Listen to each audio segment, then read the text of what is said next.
네. 오늘은 마음 지킴 여덟 번째 사탄의 유혹 앞에 우리는 어떻게 대항해야 되는가, 이걸 우리가 나누고자 합니다. 그러면 우리가 지금까지 했던 거는 첫째, 언제 마음을 잘 지켜야 됩니까? 번영. 그렇죠. 형통, 번영 때. 형통과 번영의 때 마음을 잘 지켜야 됩니다. 왜? 이때가 우리가 잘 되기 때문에 누구를 안 찾아요? 하나님을 찾지를 않아요. 그러니까 교만하기 쉽고 자긍하기 쉽고 그래 자기가 높아지기 쉬워요. 그러니까 이 형통의 때 마음을 정말 잘 지켜야 됩니다. 그러기 위해서는 우리에게 형통을 주신 게 누구라는 거예요? 하나님이시다. 그 결국에는 정말 여러분 반드시 하나님의 심판대 앞에서요 회개합니다. 즉 세마또입니다. 여러분에게 더하여진 모든 것에 대해서 하나님은 반드시 그에 대해서 어떻게 하시냐? 선하게 분별하세요. 여러분에게 재산을 엄청 주셨어요. 그거는 여러분의 것이 아니라 이 땅에 있는 재화를 준 겁니다. 맞죠? 하나님의 것을 줬기 때문에 하나님께서 그에 대해서 찾으시기도 하고 때로는 그에 대해서 어떻게 해요? 잘 사용했는지에 대해서 물어보실 권한이 있습니다. 이 땅의 모든 것은 하나님의 것입니다. 예를 들어서 목사님 제가 일을 해서 돈을 벌었는데요. 그러나 그렇게 돈을 벌 수 있는 수많은 자원들, 사람이 만든 거 하나도 없습니다. 철광석, 석유, 가스, 사람이 만들었나요? 있는 걸 사람들이 캔 거죠. 금이라는 것도 보석이라는 것도. 그러면 그렇게 주신 것에 대한 반드시 하나님께서는 세말 겁니다. 언제요? 이 땅에서도 하실 때도 있고 하나님의 심판대로 반드시 합니다. 그러니까 이 번영의 때 마음을 지키지 못하면요 결국에는 넘어져 버려요.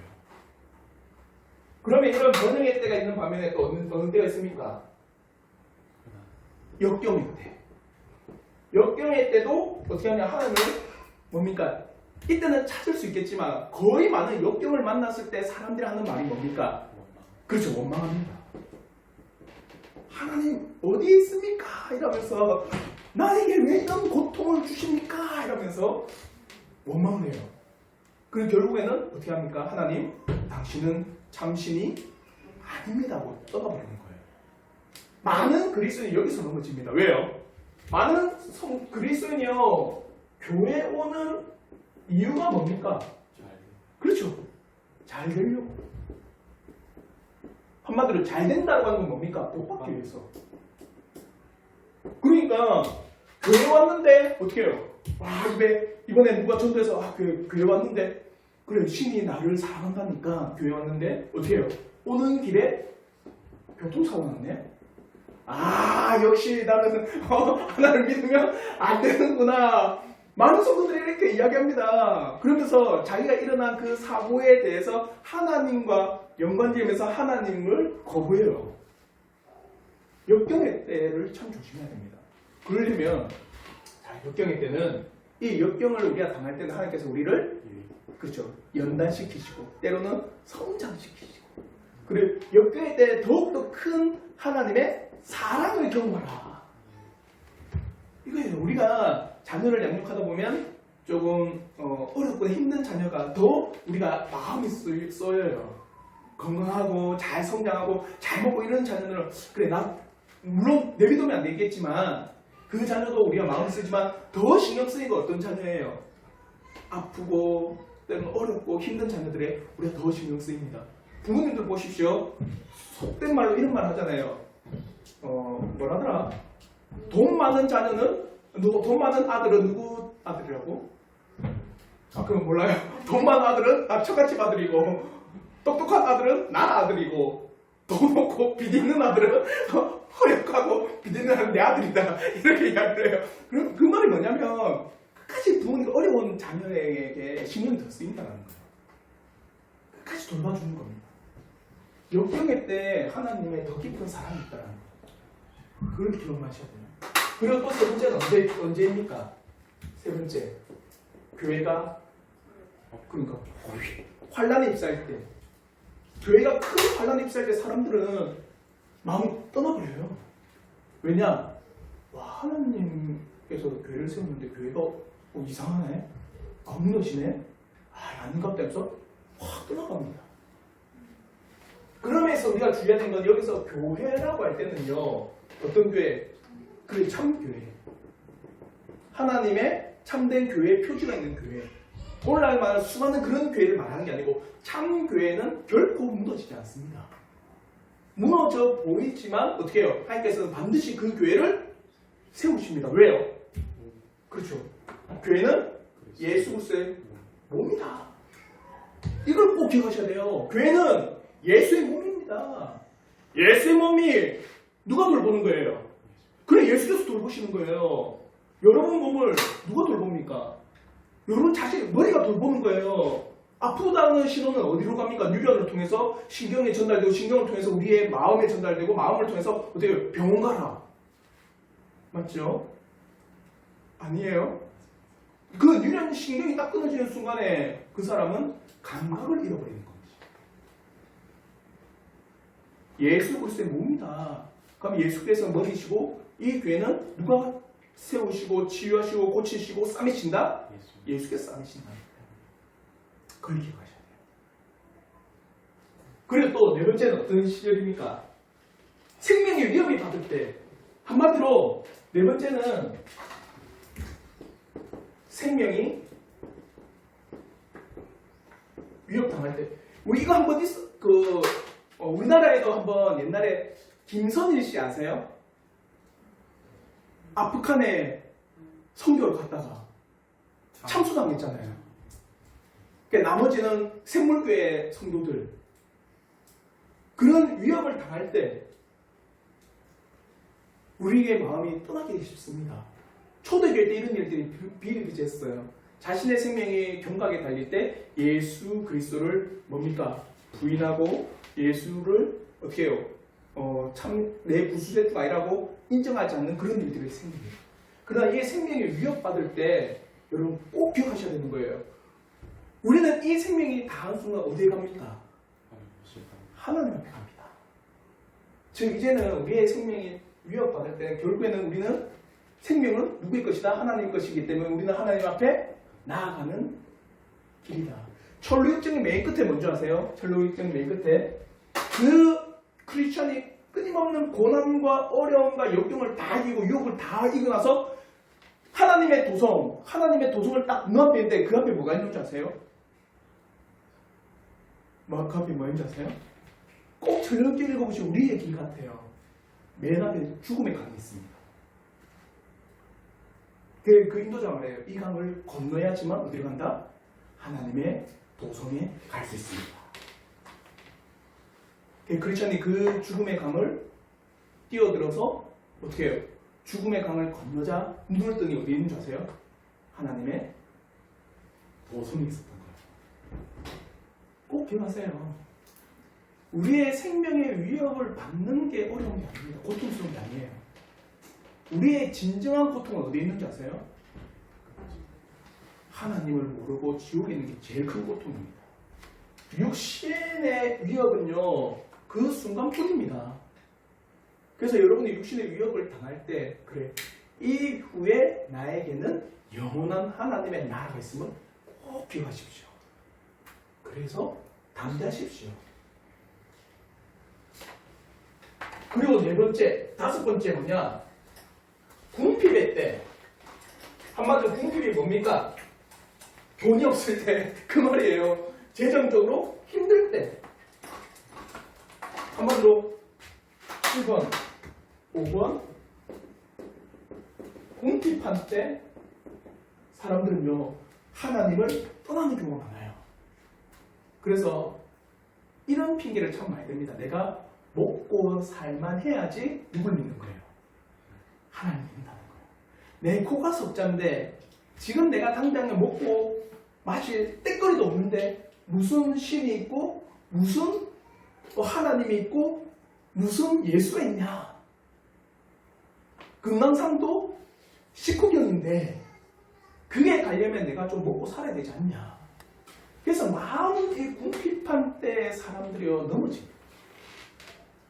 그러나 이거 하나만 꼭 기억하십시오. 하나님께서 여러분을 평가할 때는요, 외적인 것으로 평가 절대 안 합니다. 반드시 해요. 여러분이 이 땅에서 엄청난 재력을 쌓은 걸로 하나님께서는 평가하지 않아요. 자, 형통회 때 우리가 엄청난 많은 재화를 모았을 때 어때요? 하나님께서는 그에 대해서 심판하시고 회개하신다면 공급한 때가 더 때로는 은혜가 될 수 있습니다. 그리고 꼭 기억하십시오. 하나님은 온 세상에 창조주시고 섭리로 다스리시고 우리의 누구? 아버지가 되심을 꼭 기억하셔야 돼요. 궁핍한 때라도 아버지께서는 나를 보시며 나를 채우시며 나를 인도하심을 믿고 나가셔야 됩니다. 그래서 궁핍한 때가 찾아오면요, 그때는 지금 나에게 필요한 때라는 거예요. 연단하시기도 하고 때로는 훈련하시기도 하고 때로는 그거 가운데서 나를 세우시게 하는 그 일이라는 겁니다. 그러니까 궁핍하더라도 여러분 결코 마음에 뭡니까? 낭망하지 마시고 하나님을 더 보셔야 됩니다. 궁핍한 때. 그래서 이제 여섯 번째는 언제 때입니까? 여섯 번째, 경건의 의무를 행할 때. 한마디로 여러분이 말씀을 읽거나 기도하거나 찬송을 하거나 예배를 드릴 때 마음이 많이 뺏긴 경우가 많습니다. 그래서 여러분이 이런 경건의 의무를 행할 때 어디로? 마음이 어디로 갑니까? 산으로 가는 경우가 많아요. 여러분 영화 볼 때는 정말 집중 잘 하시죠? 그런데 성경 볼 때 집중 잘 되나요? 아 빨리 이거 왜 안 넘어가지? 오늘도 창세기네. 내년에도 창세기인가? 내년도 창세기인가? 안 넘어갑니다. 왜요? 마음이 산으로 가거든요. 경건함 이 의무를 행할 때 여러분 마음을 정말 주도 면밀히 보셔야 돼요. 왜? 하나님은 뭘 보십니까? 우리의 마음을 보세요. 마음. 자, 마음을 본다는 게 뭡니까? 여러분이 지금 이 자리에 앉아 있어도 여러분이 이 자리에 앉는 것과 별개로 마음이 여러분이 떠났다. 소용이 없는 거예요. 여러분이 아무리 예배를 드리러 와도 이 자리에 앉아 있기만 하고 단순하게 마음은 저 콩밖에 있고 놔두고 온 미리 못다 본 드라마를 생각하고 못다 본 다른 일들을 막 생각하고 앉아있어봤자 아무 소용이 없는 거예요. 하나님은요 여러분의 뭘 봅니까? 중심을 보십니다. 그래서 마음을 다해서 하셔야 돼요. 그래서 저는 많은 분들이 이렇게 이야기합니다. 정말 성경 한 장을 보더라도 마음을 다해서 보십시오. 기도를 1분을 할지라도 어떻게 해요? 마음을 다해서 기도하십시오. 그리고 일곱 번째, 우리 지난주에 했던 건 뭡니까? 복수가 불타오를 때. 한마디로 나에게 내가 아무것도 안 했는데 나를 어떻게 합니까? 모함하거나 나를 어떻게 해요? 비난하거나. 그래서 비난과 비판은 다르다고 했습니다. 지난주에. 비난은 뭡니까? 즉 근거 없는 거예요. 그냥 사람 욕하는 겁니다. 난 그 자체가 싫어. 그냥 싫어. 오는 것도 싫어. 그냥 있는 것 자체가 싫어서.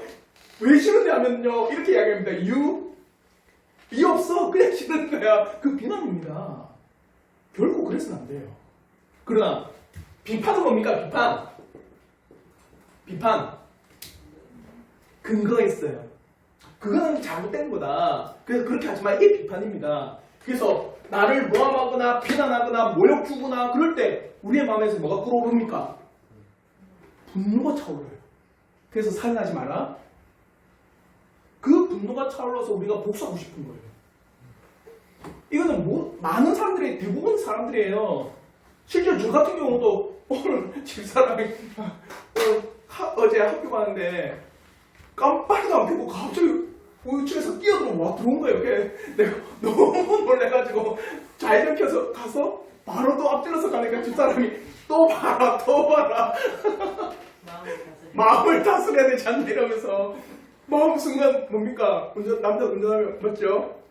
그래서 이야기했죠. 비상등 한번 켜줘도 나는 안 그런다고. 분노가 막 차올라요. 그럴 때 여러분 마음을 지키셔야 됩니다. 이때 못 지켜서 많은 경우가 어떻게 됩니까? 폭력을 행사하기도 하고 사람을 죽이기도 하고 사람을 해코지 한다는 거예요. 그리스도인이라고 다를까요? 똑같습니다. 그러면 이 복수의 마음이 불타오를 때 여러분 기억하셔야 됩니다. 자요. 복수는 갚아주시는 건 누구? 하나님입니다. 내가 갚지 마세요. 하나님은 반드시 갚아주십니다. 그래서 성경에 보면 뭡니까? 사갈의 태초부터 누구죠? 아벨의 피부터 사갈의 피까지 어느 때 갚으시겠습니까? 하나님. 이 말이 뭐냐면 하나님의 말씀과 예배를 위해서 피를 흘리고 죽어갔던 순교자들의 피가 지금 땅에 넘친다라는 거예요. 그 가운데 하나님께서는 언제 이 피를 다 갚아주시겠습니까? 할 때 사람이 볼 때는 어떻게 해요? 갚아주지 않는 것처럼 보이지만 하나님 반드시 이야기하십니다. 내가 때가 되면 그 피에 대한 손을 갚아주리라. 하나님이 갚으세요. 그리고 여러분 하나님께서는 우리에게는 복수의 손길을 주지 않았습니다. 원수를 어떻게 했어요? 사랑하라. 그를 위하여 기도하라. 그를 먹이라. 그를 입히라는 게 우리의 의무입니다. 복수는 우리의 의무 아니에요. 아시겠죠? 그래서 복수는 하나님이 갚으시고 우리의 의무는 그를 위해서 기도하는 거고 그래서 하나님의 그 갚아주심을 믿고 나가십시오. 아시겠죠? 그래서 마음을 여러분 잘 다스리셔야 됩니다. 끊임없이 우리의 마음은요 갈 때 왔다 갔다 해요. 그래서 오늘은 8번째 언제? 사탄이 여러분을 유혹할 때 사탄이 뭘 가지고 유혹할까요? 여러분 사탄이 유혹합니다. 뭘 가지고? 뭘? 말씀을 어떻게 할까요? 왜곡. 그렇죠. 왜곡하겠죠. 또 어떻게 유혹할까요? 하나님 용서해 주십니다. 용서해 주신다. 그래서 죄를 지어도 괜찮다. 이렇게 그 말씀을 왜곡하는 거죠. 맞죠? 또 뭐라냐면 세상의 정욕을 보여줍니다. 어디에? 우리의 죄악된 마음에. 우리의 죄악된 마음에 세상의 정욕을 딱 보여주니까 우리는요 어떻게 해요? 쉽사리 넘어져 버리는 거예요. 이 사탄의 유혹 앞에 우리는요 잘 지키셔야 됩니다. 그러면 제가 참고 구절을 쭉 달아놨습니다. 참고 구절에 보면 마태복음 4장 3절에 시험하는 자가 예수께 나와서 가로되 내가 만일 하나님의 아들이어든 명하여 이 돌들로 떡덩이 가득히 하라. 말씀을 왜곡한 겁니다. 즉 시험하는 자가 누굽니까? 사탄이에요. 또 밑에 마태복음 6장 13절에는 우리를 어디에 들게 하지 마시고 시험에 들게 하지 마시고 어디로 건져라? 아무로부터 건져달라고 주님의 기도는 우리는 그런 기도해야 돼요. 또요 요한복음 17장 15절에는요 내가 배우는 것은 제자들이 어디에 빠지지 않기를 악에게 빠지지 않기를. 베드로전서 5장 8절 더 심하게 말합니다. 근신하라 깨어라. 왜? 너희 대적 마귀가. 대적 마귀가 어떤 상태예요? 우는 사자 같아요. 우는 사자, 맹렬하고 사납고 매우 무섭다는 겁니다. 그러니까 생각해보세요. 여러분 앞에 지금 우는 사자가 모여있는데 뭐 별거 아닌 게 그럴 사람 아무도 없습니다. 그러니까 어떻게 하라는 거예요? 근신하라. 깨어나라. 너 그렇게 하면 안 돼. 지금 네 앞에 있는 이 원수는 우는 사자 같다니까? 그러니까 너희는 근신해야 돼. 그렇게 말합니다. 그래서 성경에서 사탄에 대한 비유는요 참 많습니다. 시험하는 자. 그리고 두 번째 시험을 하려고 하면요 어떻게 하는지 아세요? 거짓을 내야 돼요. 시험을 하면. 그러니까 사탄을 뭡니까? 광명의 천사로 포장한다는 겁니다. 속이는 자. 그래서 끊임없이 우리에게 사탄은요 거짓을 말합니다. 태초에 아담과 하울을 어떻게 해요? 준칙케 한 게 뭐였습니까? 거짓말이었어요. 어떻게 했어요? 하나님 반드시 이 선악과를 먹으면 반드시 죽는다고 했거든요. 근데 하와에게 뭐라 했습니까? 이것을 먹으면 죽을까 안 그럴까? 아예 안 죽는다. 이걸 먹으면 너희가 누가 같이 된다? 하나님과 같이 된다. 바꿔버린 거예요. 재밌습니다. 잘 봐요. 사탄은요 너무 잘 알아요. 뭘 잘 알았느냐? 자요, 사탄이 태초에 시험, 좀 유혹, 거짓을 누구에게 했어요? 사람인데 누구? 하와. 하와에게 딱 접근한 겁니다. 그러면 여기서 왜 하와일까요? 아담도 있고 하와도 있는데 왜 하와일까? 생각해 보셨어요? 잘 봐요. 하나님께서 선악과의 명령을 주신 거는요, 누구에게 주는 줄 아세요? 아담에게 줬어요. 아담에게 준 후에 누굴 만드셨어요? 하와. 하와를 만드셨습니다. 그러면 직접적인 이 선악과의 명령은 누구에게 주어진 겁니까? 아담. 아담에게 주어진 것은 직접적인 겁니다. 맞죠? 하와는 아담 동에 아담을 통해서 간접적으로. 그쵸, 간접적으로 배워야 돼요. 이게 아담의 사명입니다. 남자의 사명이 여기 있어요. 하나님의 말씀을 어떻게 해요? 가르치고 내 자녀들에게, 내 가정에게 그 말씀을 지키게 하고 이게 하나님의 말씀이라고 그에게 알려줘야 돼요. 그러니까 아담이 하와에게 말했지만 그러니까 하와가 뭐랍니까? 죽을까 하노라 여기 있는 거예요. 그러니까 그걸 누가 잘 알았어요? 사탄이 잘 알았는 거야. 그러니까 사탄이 우문사자 같은 거예요. 아시겠죠? 그냥 이렇게 거짓으로 속입니다. 이런 사탄을 여러분이 잘 파악하셔야 돼요. 대표적으로 속이는 게 있습니다. 어떻게 속이느냐? 사탄이 신자를 속이는 문제 6가지. 첫째는 죄는 어떤 거라? 즐거운 거랍니다. 정말 신기해요. 자요, 사탄은요 끊임없이 우리의 이 죄악된 마음에 뭘 심어놓느냐?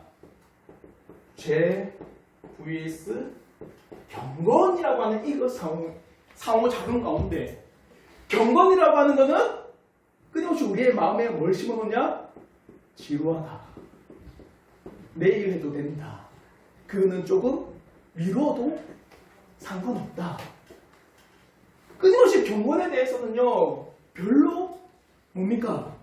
좋아하지 않도록 만듭니다. 근데 죄 짓는 거에 대해서는요 재밌게 하고 그리고 즐겁다. 시간 가는 줄 모르겠다. 여러분 기도하면서 시간 가는 줄 모르신 분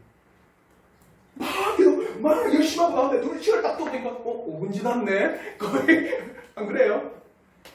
안 그런가 봐요. 성경을 막 보는데 와 오늘 열장면 보니까 4시간 훅 떠가지고 10분밖에 안 읽었네. 거의 대부분이 뭡니까? 경건에 훈련하면은 어땠습니까? 시간이 뭐 국방부 시계보다 더 늦게 가는 것 같아. 세상에서 제일 늦게 가는 게 경건의 시간 같습니다. 근데 죄악된 거 나이트클럽 가보세요. 하루가 어떻게 지나가는지 모르지. 아니요, 한 번 안 가봤지. 제가 한 번도 안 가봤거든요. 이거 가보신 분 저 있잖아. 백악관에 가시고 부산에 백악관 있거든요. 그러니까 시간 왜 사람들이 거기서 막 음악 들으면서 일하고 있을까요?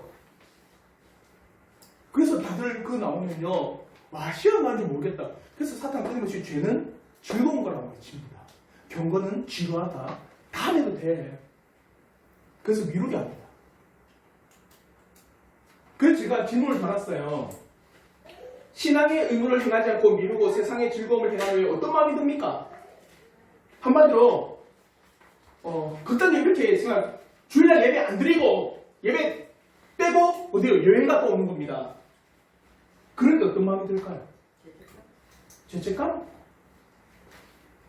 그런 경험을 해보려면 막 정말 즐겁게 놀았어요. 정말 세상 즐겁게 막 놀고 난 후에 뒤를 돌아보니까 어떤 마음이 들었어요? 허무합니다.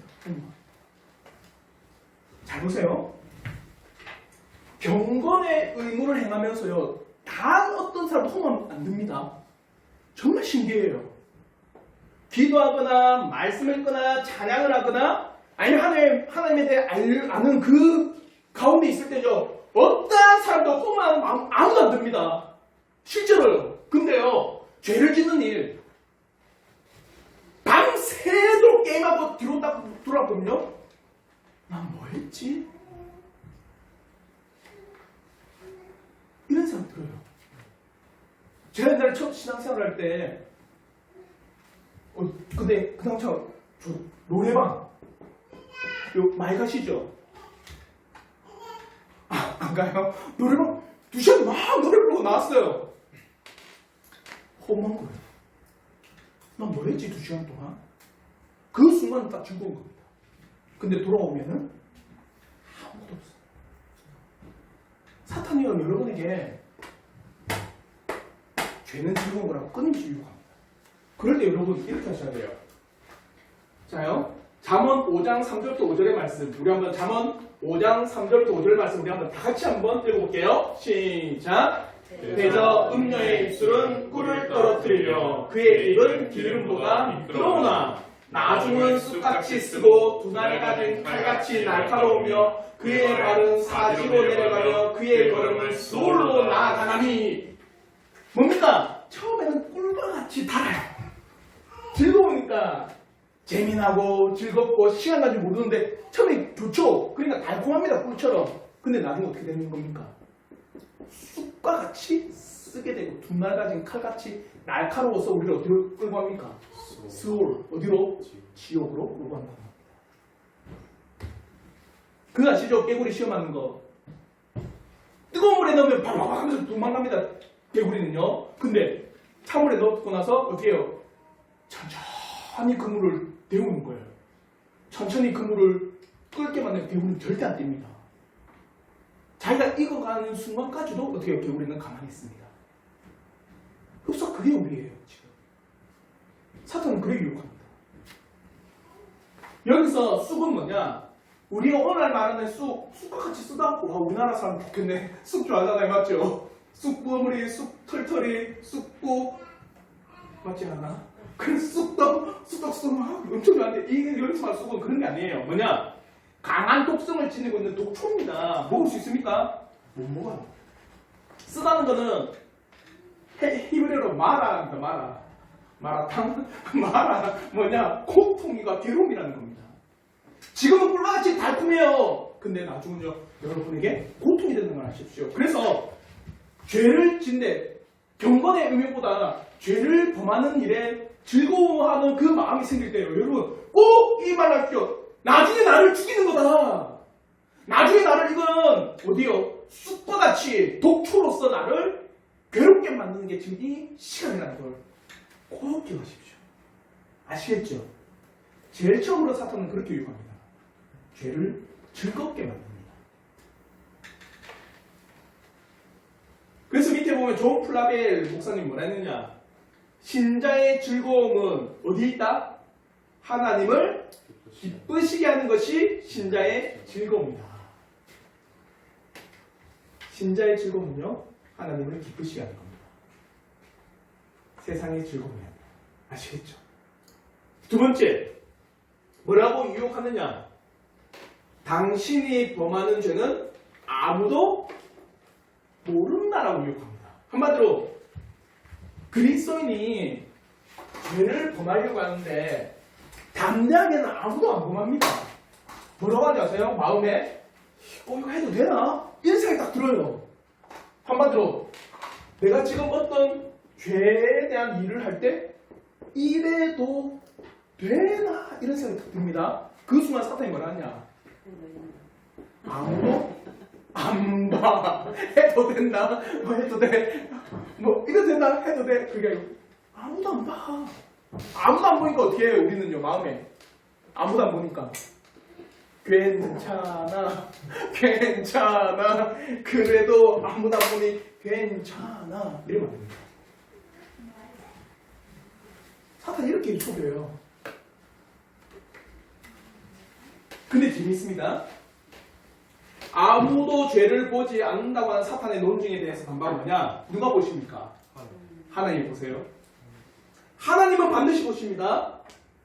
그래서 여러분 하나님 아는 게 이렇게 중요한 거예요. 만약에 하나님에 대해서 즉 특별히 아무도 안 봐? 아니 하나님은 봐. 왜? 어떻게? 어떻게 해요? 왜 어떻게 볼 수 있을까요?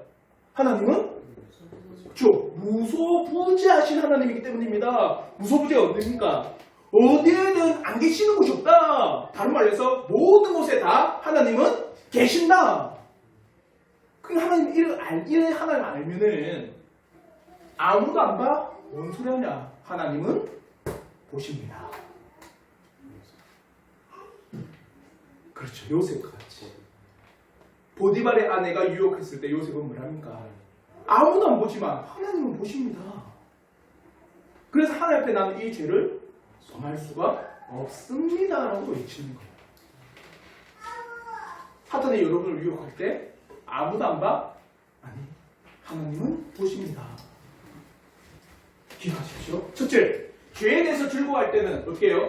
나중은 이 죄가 나를 지옥으로 끌고 가는 독초가 된다. 두 번째, 아무도 안 보니까 괜찮아. 아니, 하나님은 보시기 때문에 나는 그럴 수가 없다. 그러면 제가 질문 드렸습니다. 무소부재, 즉 어디에든 계신 하나님을 알 때 나에게 주는 유익이 뭡니까? 죄를 억제하는 것뿐만 아니라 어떻게 해요? 어떻게 해요? 유익이 뭐가 있을까요? 즉 무소부재하신 하나님을 알 때 나에게 주는 유익이 죄를 억제할 뿐만 아니라 또 뭐가 있을까요? 예? 크게 말씀하셔도 됩니다. 뭐가 있을까? 의지할 수 있다. 의지. 어떻게 의지할 수 있을까요? 하나님을 의지한다는 표현을 더 구체적으로 합니다. 그렇죠. 어디에든 기도할 수 있습니다. 이해가 되시죠? 왜요? 자, 영양제 학교에 수업 받고 있는데 그 자리에도 누가 계신다는 거예요? 하나님이 계시니까 나는 그 하나님 앞에 기도하는 겁니다. 지금 자무실 우리 아이들도 있지만 그 가운데도 하나님이 계시는 걸 알기 때문에 나는 뭡니까? 기도하면서 하나님을 바라보는 거예요. 어디에는 계시는 하나님을 안다면 나는 어디에서든지 뭘 할 수 있다? 기도할 수 있습니다.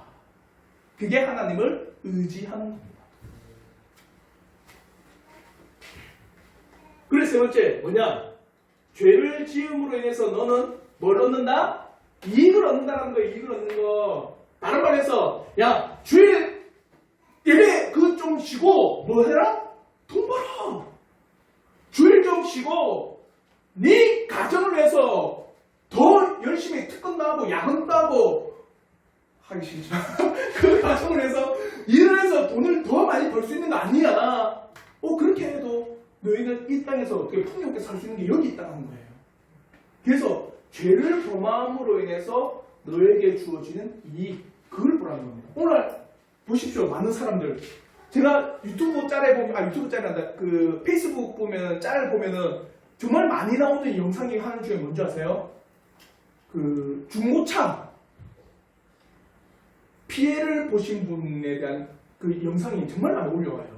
뭐냐면 인터넷에 올라온 거, 예를 들어서 그 그랜저 최신형인데 1000km도 안 뛰는데 200만 원 올라온 거예요.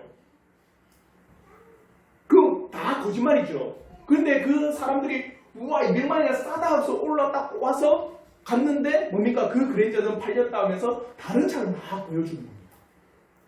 그래서 원래 생각했던 거랑 다르게 어떻게 해요? 몇 천만 원짜리 차를 팔아버리고 알고 보면 그 차는 어떤 차? 정상적인 중고차가 아니라 침수차든지 반파된 차를 팔아버린 거예요. 그 사람에게 내가 거짓말을 해서 뭘 얻은 겁니까? 이익을 얻은 거예요. 지금 잠시 죄를 범해서 네가 이익을 얻었다면 그게 더 유익한 거 아니냐라고 합니다. 사탄이.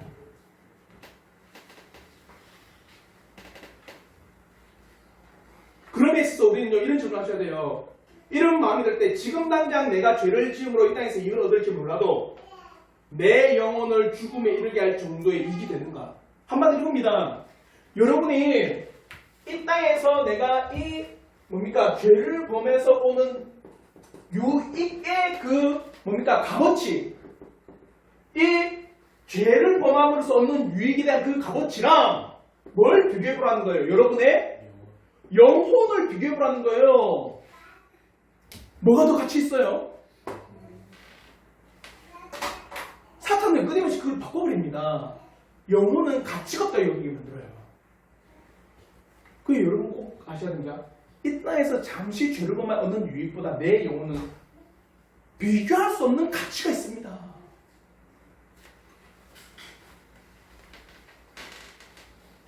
그래서 제가 질문도 이렇게 달았습니다. 뭐랬냐면 사람들이 영혼보다 이 땅에서 유익에 더 마음이 끌리는 이유가 뭘까? 제가 이렇게 말을 해도 많은 사람들이요 어떻게 해요? 영혼의 가치보다는 어디에 더 가치를 두는지 아세요? 이 땅에 이익에 더 가치를 두는 경우가 태반입니다. 왜 그럴까 고민해 보셨어요? 결과가 빨리 나. 결과가 빨리.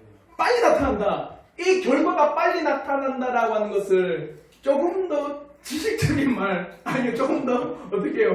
철학적인 말로 해볼까요? 철학적으로 조금 더 빨리 나타난다? 왜 빨리 나타날까요? 사람은요 어떤 존재입니까? 사람은 경험적 존재예요. 경험해야지만 실존을 볼 수 있습니다. 그게 경험론이잖아요. 내가 경험한 것만 진리다. 예를 들어 사과가 맛있다라는 것은 내가 그 사과를 먹어서 경험해봤기 때문에 아는 겁니다. 그러면 그 경험은 어떻게 얻었습니까? 먹어봤으니까 그걸 우리가 철학적으로 말하면 이걸 오감이랍니다. 오감. 시각, 청각, 후각, 촉각, 미각. 이게 우리를 다 경험케 하는 거다. 맞죠? 내 눈을 봐서 경험케 되는 거예요. 내가 촉각으로 만져보니까 경험케 되는 겁니다. 내가 어떻게 해요? 맛보니까 경험케 되는 거. 이게 오감입니다. 오감을 통해서 내가 경험되니까 너무 빠른 거야 이게. 즉각적으로 오는 것 같아요. 그러니까 많은 사람들이요. 이 세상의 유익이 더 가치있다고 여기게 만든 이 오감 때문이다. 사람의 오감. 예를 들어서 여러분이 지금 눈이 안 보인다고 생각해 보십시오. 보석이 가치 있을까? 다이아몬드든 큐빅이든 눈이 안 보이는데 여러분의 미각을 잃었어요. 미슐랭 3스타 맛집이 그 무슨 소용이 있습니까? 아무리 요리보다 내 아내가 해주는 것도 맛있어. 미각을 잃었기 때문입니다. 맞죠? 미슐랭 3스타 그건 무슨 소용이 없어요. 미각을 잃었는데 청각을 잃었다 해보십시오. 음악의 아름다움? 청각을 잃었는데 뭐가 더 아름다운 소리를 들을 수 있을까요? 많은 우리의 인생의 경험은요, 이 오감을 통해서 오는 거예요. 오감을 통해서 내가 자극을 받으니까 어떻게 해요? 이 땅에 더 가치 있게 여겨지게 됩니다. 영혼은 경험 어때? 오감으로 경험됩니까? 영혼이? 안 돼요. 이건 경험할 수 없어요. 그러니까 많은 사람들이요, 이 영혼의 유익보다는 이 땅의 오감의 유익에 다 빠지는 겁니다. 그래서 성경에서는요, 이 영혼의 유익을 통해서 하나님께서는 뭐라는 것을 끊임없이 그 신자들에게 인내하라, 또 뭘 가지라? 믿음을 가지고 소망을 가지라는 거예요. 소망을 가지라는 겁니다. 그게 우리의 자세가 됩니다. 결코 우리는 이 땅에서 죄악으로 인해서 얻는 유익보다 여러분의 영혼이 더 가치 있다는 사실을 반드시 잊게 보십시오. 그리고 네 번째, 뭐라느냐? 죄는 어떻다? 사소한 것이다. 한마디로, 야, 네가 지금 이렇게 저지르는 죄 돌아봐봐. 너희, 아이고, 이거보다 더 큰 죄 지은 사람 얼마나 많은지 알아? 이렇게 이야기합니다. 예를 들어서 사람이 볼 때 살인죄, 그리고 빵 하나 훔친 죄, 뭐가 더 무거운 죄입니까? 살인죄입니다. 그러니까 그 살인죄에 비해서 네가 지금 저지르는 죄는 너무 가볍다. 가벼우니까 어떻게 한다? 안심해도 된다. 쉽다. 해도 된다. 이렇게 나가는 거예요. 사탄이 이렇게 유혹합니다. 그럴 때 여러분은 기억하셔야 되겠습니다. 자, 살인죄와 때로는 도둑질. 그것도 뭐 엄청난 도둑질이 아니라 빵 하나 아니면은 어떤 뭐 돈 얼마 훔친 도둑질을, 이 살인자 이 도둑질을 누가 보신다? 하나님이 보실 때 그 가치는요 같습니다. 하나님 보실 때 같아요. 살인죄도 하나님의 계명을 어긴 거고 도둑질도 하나님의 계명을 어긴 겁니다. 어떠한 것도 하나님 앞에 다른 죄가 없어요. 동일하게 누구를 어긴 거예요? 하나님의 법을 어긴 거예요. 동일한 죄예요. 아시겠죠? 사탄이 끊임없이 우리에게 그렇게 유혹할 때 여러분의 마음이 있을 겁니다. 야, 그거는 사소한 거니까 괜찮아. 그러나 하나님이 보실 땐 괜찮은 게 아닙니다. 그래서 야고보서 2장 10절에 뭐랍니까? 누구든지 온 율법을 지키다가 그 하나를 범하면 모두 범한 거다. 이 이야기예요. 그리고 다섯 번째 뭐냐? 죄를 지어도 하나님께서는 어떻게 해주신다? 용서해 주신다. 정말 사람은요 좀 간사합니다. 뭔가 자기에게 좀 이익이 되려면요 그것을 꼬아서 생각해요. 한마디로 어떤 뭐 사실이 우리에게 보여지면 그것을 나도 해도 된다고 무방하다고 생각합니다. 예를 들어서 하나님은 용서하시는 하나님, 회개하시면 우리가 회개하면 우리를 어떻게 해요? 자비로 용서하시는 하나님이기 때문에 너는 죄를 짓고 뭐 하면 된다? 회개하면 된다고 이야기하는 거예요. 하나님의 성품을 어떻게 합니까? 악용한 겁니다. 사탄은 그렇게 만들어요. 야, 괜찮아. 죄를 짓고 뭐 해라? 회개해라. 그러면 하나님은 자비의 하나님이기 때문에 그 죄를 용서하신다. 근데요, 성경을 자세히 보시면 하나님께서는 결코 하나님을 악용하여 죄를 지은 자 용서한 적이 없습니다. 그렇게 해서 회개를 하고 말하지 않아요. 근데 사탄은 그걸 해도 된다고 이야기하는 거예요. 이런 생각이 들 때는요, 뭘 하냐? 하나님을 마지 마라, 멸치하지 마십시오. 하나님의 자비하심이 당신을 죄를 짓게 만드는 도구로 사용하면 안 됩니다. 하나님은 사랑이시라. 사랑이 하나님이니까 나는 그렇게 사용하라고 주신 하나님의 성품이 아니에요. 그 이면을 보셔야 됩니다. 하나님은 심판의 하나님입니다. 하나님은 공의의 하나님입니다. 이것도 봐야 돼요. 근데 많은 사람들이 어떻게 해요? 용서와 자비와 사랑과 긍휼만 보지 하나님의 공의와 그리고 저주와 때로 하나님의 심판과 형벌을 보질 않아요. 우리 이걸 다 보셔야 됩니다. 사탄은 그것을 못 보게 합니다. 그래서 죄를 지어도 하나님이 용서해 주실 것이다. 아니요. 하나님을 멸시하지 않기를 우리가 바라야 돼요. 하나님의 그 성품을 우리가 이용해서 하나님을 멸시하지 않기를 진심으로 바랍니다. 생각해보세요. 여러분 친구들에 그런 친구도 있다면 생각해보십시오. 특히 내 친구가 내가 엄청 뭘 해도 다 들어주는 예스맨이야. 다. 그럼 그런 예스맨이면 친구들이 어떻게 하는지 아세요? 뭘 해도 예스 해주니까 그걸 악용하는 친구들도 있습니다. 그런 친구를 만났다 생각해보십시오. 어떨까 기분이? 어떨 것 같아요? 제가 그거 당해본 적이 있었거든요. 신대에 있을 때 저희가 어릴 때 070 전화는 무료였습니다. 우리 집에 070 전화가 집사람의 핸드폰 요금도 너무 쓰기가 아까워서 070 전화를 가져와가지고 무료로 통화한 적이 있었거든요. 학교에 신대원 들고 와가지고. 근데 아는 조사님 한 분이 그걸 빌려 계속 전화를 왜 아무 때나 그 요금이 더 많이 나와버렸어요. 왜? 저분은 그래도 해도 된다고 생각해요. 그러면 상당히 기분 나빠요. 그걸 이용하는 사람들 맞잖아요. 근데 하나님 자비 하나님을 악용하는 건데 하나님 보실 때 그게 기분이 안 상할까요? 불쾌하시죠?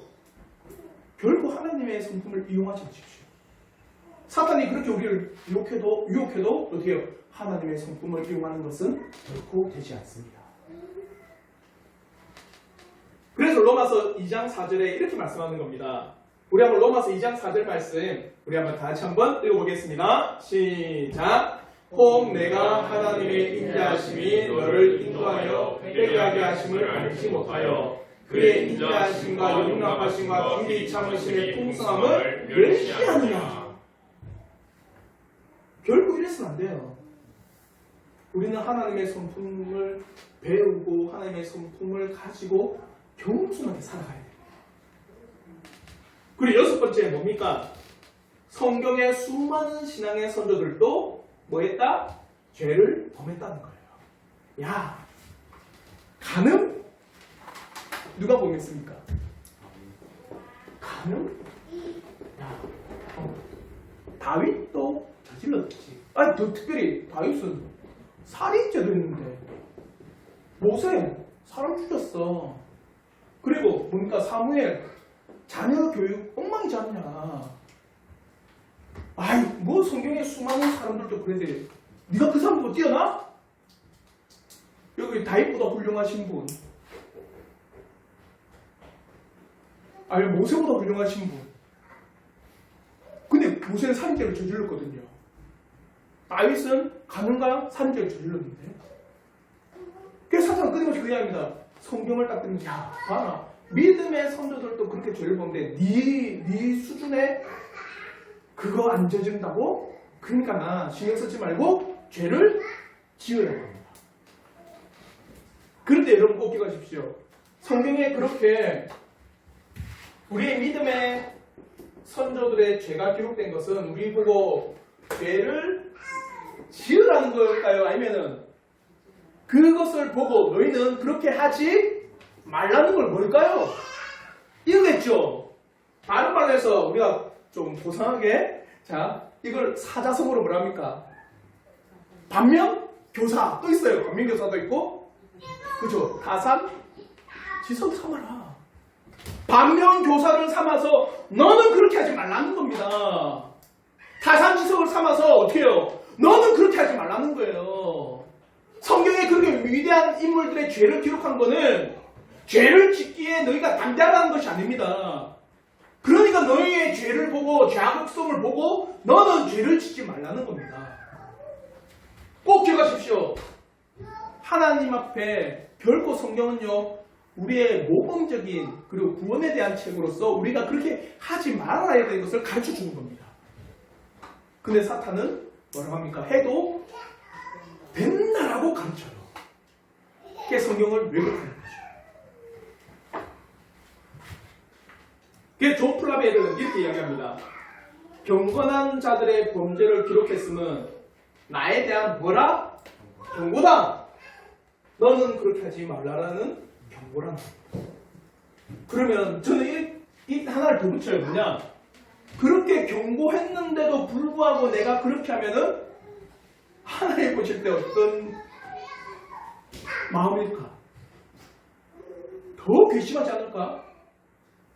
여러분이 나중에 자녀를 키우면은 분명히 부모님들은 이런 말들 많이 합니다. 이거 내가 하지 말라고 했다 분명히. 근데 애들이 그 경고를 알면서도 막 저질렀어요. 그러면 부모님 그래 뭐 어쩔 수 없지. 아무도 안 합니다. 어떻게 합니까? 그때부터 분노 게이지가 쌓여서 내가 하지 말라고 하지 않았냐 이러면서 막 뭐랍니다. 똑같아요. 하나님께서 성경에 경고를 하셨는데 그 경고를 무시하고 내가 해? 그러면 하나님께서는 어떻게 하실까? 우리에게 하지 말라고 하지 않느냐. 징계도 하시고 채찍을 때리시기도 하는 거예요. 그래서 고린도서 10장 6절 말씀, 마지막으로 한번 이 말씀만 읽고 한번 마치도록 할게요. 고린도전서 10장 6절 말씀 다시 한번 읽겠습니다. 시작. 이러한 일은 우리의 본보기가 되어 우리로 하여금 그들이 악을 즐겨하는 것 같이 즐겨하는 자가 되지 않게 하려 합니다. 본보기입니다. 그래서 많은 사람들이 죄를 짓는 우리 믿음의 선조들의 죄를 짓는 것에 대해서 즐거움만 보지 그 뒤에 그가 얼마나 고통스러운지를 못 봤어요. 모세가 살인죄 저지른 후에 몇 년 동안 고생했습니까? 40년입니다. 다윗은요, 압살롬한테 쫓겨나서 유리 방황자가 됐어요. 사무엘은 어땠습니까? 자기를 통해서 왕이 세워집니다. 자기 아들이 사무엘처럼 훌륭한 선지자가 안 되니까 이제 당신 아들 필요 없다. 우리에게 뭘 세워달라는 거예요? 왕을 세워달라는 겁니다. 얼마나 괴로웠을까요? 뭐 때문에 왕을 세워달라는 건데요? 내 아들이 부패해서. 그걸 들을 때 얼마나 속상할까? 그걸 보셔야 돼요. 야곱은 거짓말을 한 후에 20년 동안 집에서 떠나 생활했습니다. 그걸 우리는 아셔야 돼요. 사랑하는 성도 여러분, 결코 이 사탄의 유혹 앞에 여러분 넘어지지 마십시오. 죄는 즐거운 게 아닙니다. 죄는 고통스러워합니다. 또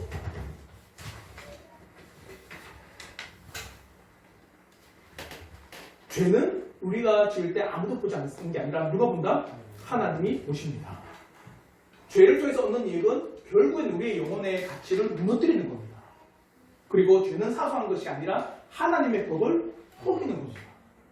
죄를 지어도 하나님이 회개하는 용서하시니까 우리는 죄를 지어도 된다? 아닙니다. 하나님을 멸시하는 겁니다. 그와 더불어서 성경의 수많은 선조들도 죄를 범했습니다. 아니요. 당신 보고 죄를 짓지 말라고 교훈으로 주신 겁니다. 이 사실을 꼭 기억하셔서 사탄의 유혹 앞에서도 결코 시험에 빠지지 않는 우리 성도들 되길 진심으로 바랍니다. 아멘. 혹시 질문 있으시면? 네, 없죠? 우리 이제 다시 한번 찬양하고